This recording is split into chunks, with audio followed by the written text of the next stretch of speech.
The Association of Caribbean Higher Education Administrators, or ACHEA, is seeking to find innovative ways to consistently provide quality service within the higher education sector despite the COVID-19 pandemic. President of ACHEA, Mrs. Marvet Facey Thompson, says the organization has found it necessary to consistently move toward the advancement and excellence in higher education.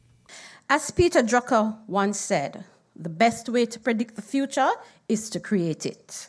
So we need to find innovative ways to push the education agenda further to lessen the gap in the disparities that exist in our society, which have been further exacerbated by a global pandemic. Keynote speaker and energy efficiency professional Dr. Kyron Neal says essentially 4 elements need to come together when thinking of resilience and its impact on higher education: the content, the channels, the coaches, and the context.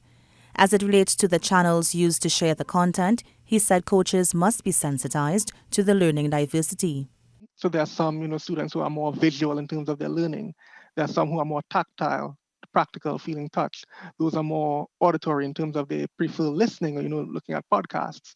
I have so many friends who, they'll go for jogs and they'll be listening to podcasts. I could never do that, for instance.